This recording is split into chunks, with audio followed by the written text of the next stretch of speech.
Hey everyone, and welcome back to my channel. Today I'm going to be doing a review on The Penthouse season 1. With The Penthouse, this is officially my first K-drama that I've watched that has a second season. I usually tend to stay away from shows that have seasons because I hate waiting. And the reason why I fell in love with K-dramas was because I can get it over with in 16 to 32 episodes, and that was that.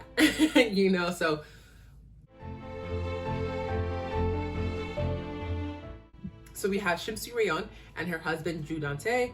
Then we have their twin kids, Jo Suk-hoon and Jo Suk-kyung.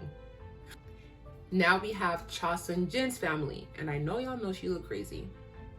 She is.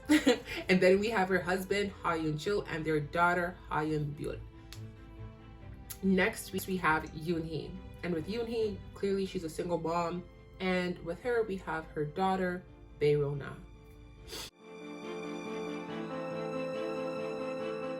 Okay, so for the plot of this show, buckle up because the story is really intense. But to just make it simple for you guys, it's really just surrounding Min So-law's mysterious death that was registered as suicide, but we come to find out she was murdered at the penthouse, but the four families covered it up. And what we learn is that Ju Dante, the owner, the guy at red at the top, is kind of like the master manipulator of everything, all the turmoil, all the drama, all the chaos, all the murder. He has his hand in everything. And yeah, it's just a whole unraveling of so many different things that it's like you are getting punched. I swear to God, it's like you're getting punched every episode. You're like, what? It's so insane. I binged it in 3 days. Wow. When it ended, I was super upset because I was like, are you kidding me? I need more. Character storylines. I'm only going to go into the character storylines of the four main people: Shim Soo-rayon, Chon So-jin, Woo Yoon-hee, and Min So-law. Only because this show is so intense, it would take me an hour to go through every storyline of all the characters because they're all so intricate and they all play into each other. So here we go. Shim Soo-rayon was essentially arranged to marry Ju Dante back in the day. She ended up, going to the US and marrying someone else and falling in love and, becoming pregnant for that man. And at the same time, Ju Dante also married someone else and had twin kids with them. He had twin kids with that other woman. Well, Shim Soo-rayon was pregnant and married to another man in the US. Maybe a year or so passes and Shim Soo-rayon's husband is murdered right in front of her face. And she didn't see who the murderer was, because she passed out as she was pregnant. She is then taken back to Korea where Ju Dante meets her at the hospital and convinces her to marry him as he will be able to help her take care of her now premature child who is deemed too sick to ever leave the hospital. So basically this child of hers is bedridden for the next 10-12 years of her life. And what we come to find out is that her entire life was a lie, orchestrated by none other than her husband Ju Dante. And how she kind of finally figures everything out on her own and confronts him about it. I don't want to give everything away, but that's pretty much her storyline and how she's able to uncover the truths about the lies that Ju Dante has been feeding her, but also she is the only witness to the murder of Min So-law. Nobody saw her and she was taken back to her apartment right away. So super interesting. And now we have Chon So-jin. Sorry, I just rolled my eyes so hard. I literally, I don't like this character. So this psychopath, that's what I'm just gonna call her, the psychopath. Yeah, that's her name. So the psychopath of the show is basically in Harris. Her father is the owner of the Chone Art School, Music and Art School, but also the founder of the medical institute that they own. And she is just extremely wealthy and powerful. And because of it, her daughter is very entitled, but she's also very entitled. She was a very accomplished opera singer back in her day. And, you know, her senior year of high school, there was a major competition where her biggest competitor was also in line to win the trophy. But because her father owned the school and convinced the judges, they crowned her as the winner. She ends up getting into a huge fight with the other girl. I'll tell you who she is after. And ends up slitting her throat. And then to just top it off, the psychopath ends up having an affair with another woman's husband. Doesn't feel guilty for it at all. And she's just a horrible mother to her child. Her child is suffering immensely through just mental issues of, you know, always, you know, her daughter's struggling to live up to, you know, her parents, well, her mother's and her grandparents' expectations, and she suffers mentally for it. Instead of her mom trying to help her, she just makes it worse.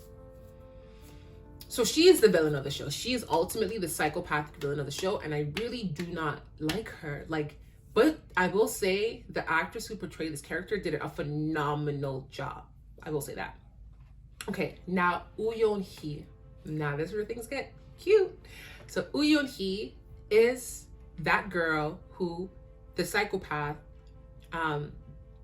slit her throat. So Woo-yeon-hee, again, the mother of Bae-ro-na, was a really, really amazing and talented opera singer back in her day. The psychopath slits her throat and then plays as if Woo-yeon-hee attacked her and damaged her. Woo-yeon-hee was eventually thrown out of school because of it. I just hate the psychopath. I hate her. I hate her. Oh gosh. But yeah, so that's essentially what happens. And basically we get to see Woo-yeon-hee and her daughter try to overcome the same barriers her mother had back in the day. And we see Woo-yeon-hee eventually do whatever she can to ensure that her daughter succeeds in life because she wasn't able to. With Woo-yeon-hee, I loved her. I was rooting for her, but I was really disappointed in her towards the end of the show. Yes, we get it. You know, you're a mother, you want your child to succeed, but you know what she does in the end, y'all are gonna be so shook. Cause I was shook. I was shook. And now we have Mintola. Essentially, this entire storyline of the first season surrounds her and her death, why she was murdered, who murdered her, and her entire storyline, and you know how she came to be and why, you know, things happened to her the way it did. We come to find out that, you know, her birth mother was denied the right to ever know who she was. You know, she was put up for adoption and sent to the US of A, where eventually the foster parents ended up accusing her of theft and shipping her back to Korea. And there you see this young girl, really, you know, she's 16, you know, and she's really doing her best to make a good life for herself. And that is it for the character storylines, okay? The chemistry, this is hard for me to even talk about because this show is so toxic. The cheating, the lies, the deception, when you start watching this, you're like, oh my god, Joo Dong-tae is the best husband ever, but he's not. But I will say him and his adulteress have amazing chemistry. It's super sad to say they have amazing chemistry. And you know what they say, cycles attract. And yeah, amazing chemistry between those two. The psychopath and Joo Dong-tae, y'all know who the psychopath is. I ain't gonna name her name because she's a psychopath. But the psychopath and Joo Dong-tae, amazing chemistry. And I was really looking forward to seeing the budding romance between Bore-na And Jusuk-hun, like Jusuk-hun is the son of Ju-don-tae, and Borena is a daughter of Woo-yoon-hee. And you know, Jun-suk-hun is like not a good guy in the beginning. Like he's such a shitty person, like such a shitty kid. But you know, a bad boy turned good and falls in love with a good girl. Like who doesn't love that storyline?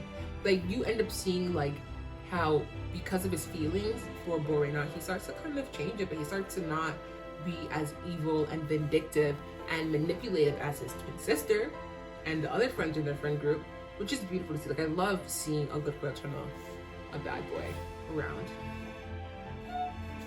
So yeah, those are the only two. Again, the chemistry between the cast overall is fantastic. Like the dynamics of everybody is so good. Everybody is so well matched. Like really good, really good. I love it. I love it. I love it. My final thoughts and rating. Oh, my final thoughts. My final thoughts is I can't wait to watch the second season. And this was a really good show, especially for someone like me who loves those lovey-dovey shows. Like I love my like Suspicious Partner. Like the shows are like the romance between, you know, a main character. The two main characters is super important. Like those are my favorite shows. Like